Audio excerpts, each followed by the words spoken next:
So, hello everyone. My name's Lou Miller, and I'm going to be your tour guide today as we take this fantastic boat trip around the Tasmanian coast. Before we set off, I just want to tell you a few things about our journey. Our boats aren't huge, as you can see. We already have 3 staff members on board, and on top of that, we can transport a further 15 people, that's you, around the coastline. But please note, if there are more than 9 people on either side of the boat, we'll move some of you over. Otherwise, all 18 of us will end up in the sea. We've recently upgraded all our boats. They used to be jet black, but our new ones now have these comfortable dark red seats and a light green exterior in order to stand out from others and help promote our company. This gives our boats a rather unique appearance, don't you think? We offer you a free lunchbox during the trip, and we have 3 types. Lunchbox 1 contains ham and tomato sandwiches. Lunchbox 2 contains a cheddar cheese roll. And Lunchbox 3 is salad-based and also contains eggs and tuna. All 3 lunchboxes also have a packet of crisps and chocolate bar inside. Please let staff know which lunchbox you prefer. I'm sure I don't have to ask you not to throw anything into the sea. We don't have any bins to put litter in, but Jess, myself or Ray, our other guide, will collect it from you after lunch and put it all in a large plastic sack. Hello? Oh, hello. My name's Jan. Are you the right person to talk to about the Buckworth Conservation Group? Yes, I'm Peter. I'm the secretary. Good. I've just moved to this area and I'm interested in getting involved. I was in a similar group where I used to live. Could you tell me something about your activities, please? Of course. Well, we have a mixture of regular activities and special events. One of the regular ones is trying to keep the beach free of litter. A few of us spend a couple of hours a month on it, and it's awful how much there is to clear. I wish people would be more responsible and take it home with them. I totally agree. I'd be happy to help with that.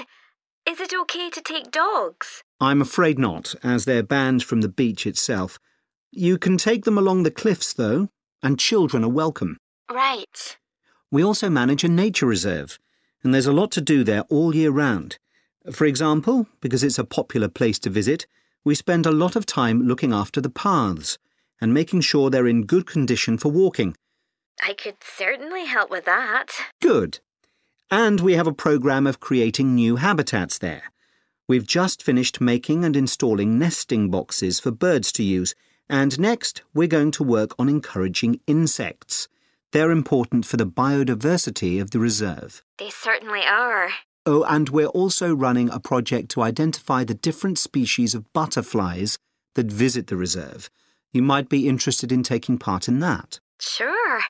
I was involved in something similar where I used to live, counting all the species of moths.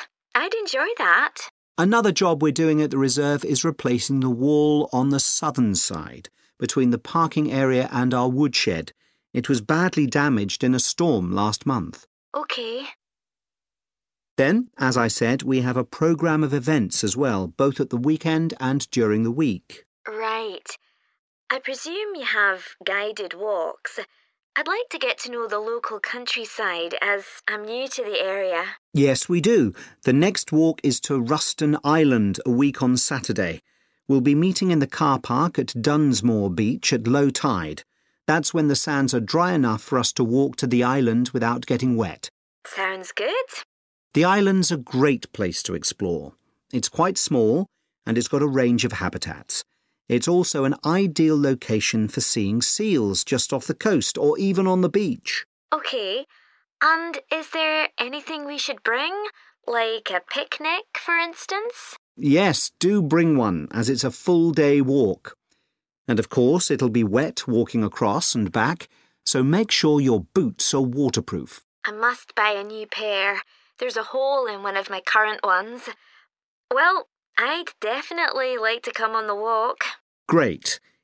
Then later this month we're having a one-day woodwork session in Hopton Wood. I've never tried that before. Is it okay for beginners to take part? Definitely. There'll be a couple of experts leading the session, and we keep the number of participants down, so you'll get as much help as you need. Excellent. I'd love to be able to make chairs. That's probably too ambitious for one day. You'll be starting with wooden spoons, and of course learning how to use the tools. And anything you make is yours to take home with you. That sounds like fun. When is it? It's on the 17th from 10 a.m. until 3. There's a charge of £35, including lunch, or £40 if you want to camp in the wood. I should think I'll come home the same day. Well, I'd certainly like to join the group. It sounds like you've got... The engine on the boat makes quite a lot of noise, so before we head off, let me tell you a few things about what you're going to see. This area is famous for its ancient lighthouse, which you'll see from the boat as we turn past the first little island. It was built in 1838 to protect sailors, as a number of shipwrecks had led to significant loss of life. The construction itself was complicated, as some of the original drawings kept by the local council show. It sits right on top of the cliffs in a very isolated spot. In the 19th century, there were many jobs there, such as polishing the brass lamps, chopping firewood, and cleaning windows that kept lighthouse keepers busy. These workers were mainly prison convicts until the middle of that century, when ordinary families willing to live in such circumstances took over. Some of you have asked me what creatures we can expect to see. I know everyone loves the penguins, but they're very shy and unfortunately tend to hide from passing boats. But you might see birds in the distance, such as sea eagles, flying around the cliff edges where they nest. When we get to the rocky area inhabited by fur seals, we'll stop and watch them swimming around the coast. They're inquisitive creatures, so don't be surprised if one pops up right in front of you. Their predators, orca whales, hunt along the coastline too, but spotting one of these is rare. Dolphins, on the other hand, can sometimes approach on their own or in groups as they ride the waves beside us. Lastly, I want to mention the caves. Tasmania is famous for its caves, and the ones we'll pass by are so amazing that people are lost for words when they see them. They can only be approached by sea, but if you feel that you want to see more than we're able to show you, then you can take a kayak into the area on another day, and one of our staff will give you more information on that. What we'll do is to go through a narrow channel past some incredible rock formations, and from there we'll be able to see the openings to the caves, and at that point we'll talk to you about what lies beyond. So, Tim, we have to do a short summary of our work experience on a farm. Right. My farm was great, but arranging the work experience was hard. One problem was it was miles away and I don't drive. And also, I'd really wanted a placement for a month, but I could only get one for 2 weeks. I was lucky. The farmer let me stay on the farm, so I didn't have to travel. But finding the right sort of farm to apply to wasn't easy. No, they don't seem to have websites, do they? I found mine through a friend of my mother's, but it wasn't easy. No. My farm was mostly livestock, especially sheep. I really enjoyed helping out with them.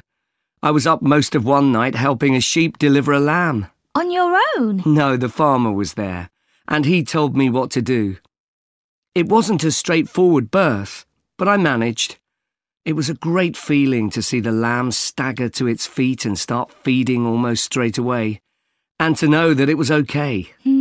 Then another time, a lamb had broken its leg, and they got the vet in to set it, and he talked me through what he was doing. That was really useful. Yes, my farm had sheep too. The farm was in a valley and they had a lowland breed called Suffolks, although the farmer said they'd had other breeds in the past. So were they bred for their meat? Mostly, yes. They're quite big and solid. My farm was up in the hills, and they had a different breed of sheep. They were Cheviots. Oh, I heard their wool's really sought after. Yes, it's very hard-wearing, and they use it for carpets. Right. I was interested in the amount of supplements they add to animals' feed nowadays. Like, even the chickens got extra vitamins and electrolytes in their feed. Yes, I found that too. And they're not cheap. But my farmer said some are overpriced for what they are, and he didn't give them as a matter of routine, just at times when the chickens seemed to particularly require them. Yes, mine said the same. He said certain breeds of chickens might need more supplements than the others, but the cheap and expensive ones are all basically the same. So, did your farm have any other livestock, Diana? Yes, dairy cows. I made a really embarrassing mistake when I was working in the milk shed. Some cows had been treated with antibiotics, so their milk wasn't suitable for human consumption, and it had to be put in a separate container. But I got mixed up, and I poured some milk from the wrong cow in with the milk for humans, so the whole lot had to be thrown away. The farmer wasn't too happy with me. I asked my farmer how much he depended on the vet to deal with health problems. I'd read reports that the livestock's health is being affected as farmers are under pressure to increase production. Well, he didn't agree with that, but he said that actually some of the stuff the vets do, like minor operations, he'd be quite capable of doing himself. Yeah, my farmer said the same, but he reckons vet skills are still needed. Now we've got to give a bit of feedback about last term's modules. Just short comments, apparently. Shall we do that now? OK. So, medical terminology. Well, my heart sank when I saw that, especially right at the beginning of the course, and I did struggle with it. I thought it'd be hard, but actually, I found it all quite straightforward. What did you think about diet and nutrition? OK, I suppose. Do you remember what they told us about pet food and the fact that there's such limited checking into whether or not it's contaminated? I mean, in comparison with the checks on food for humans, I thought that was terrible. I think the module that really impressed me was the animal disease one, when we looked at domesticated animals in different parts of the world, like camels and water buffalo and alpaca. The economies of so many countries depend on these, but scientists don't know much about the diseases that affect them. Yes. I thought they'd know a lot about ways of controlling and eradicating those diseases, but that's not the case at all. I loved the wildlife medication unit. Things like helping birds that have been caught in oil spills. That's something I hadn't thought about before. Yeah, I thought I might write my dissertation on something connected with that. Right. So, actually, I was thinking something along the same lines.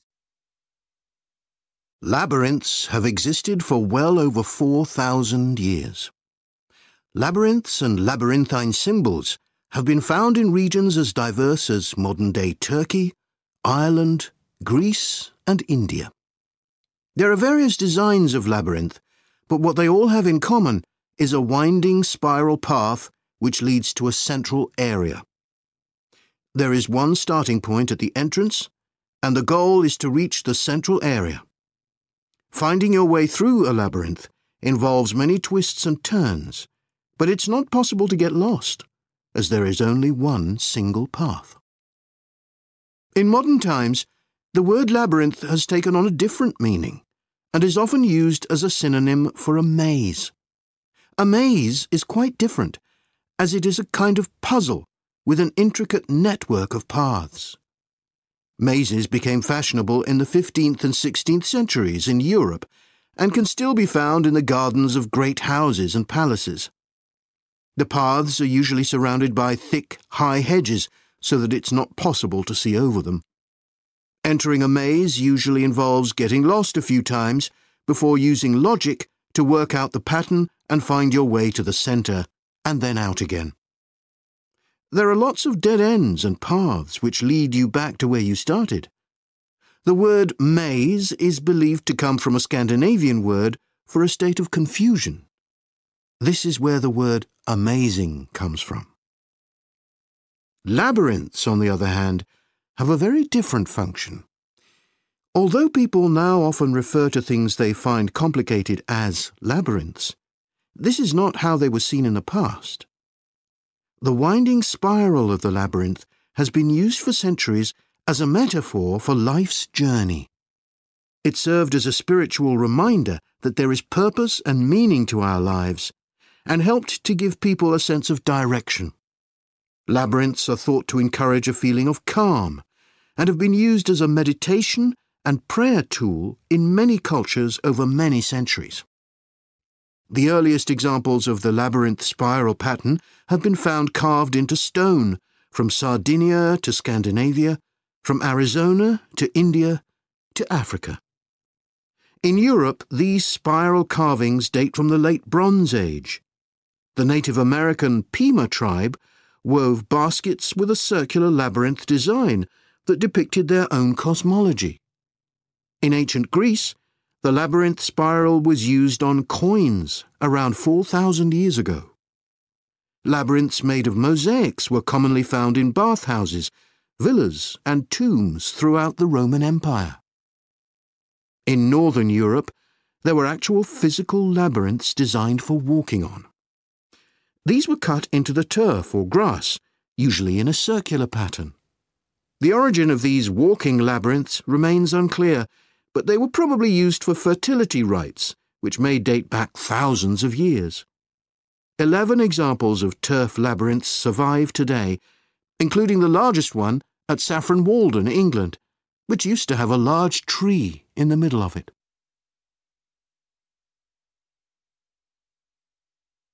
More recently, labyrinths have experienced something of a revival. Some believe that walking a labyrinth promotes healing and mindfulness, and there are those who believe in its emotional and physical benefits, which include slower breathing and a restored sense of balance and perspective. This idea has become so popular that labyrinths have been laid into the floors of spas, wellness centres, and even prisons in recent years.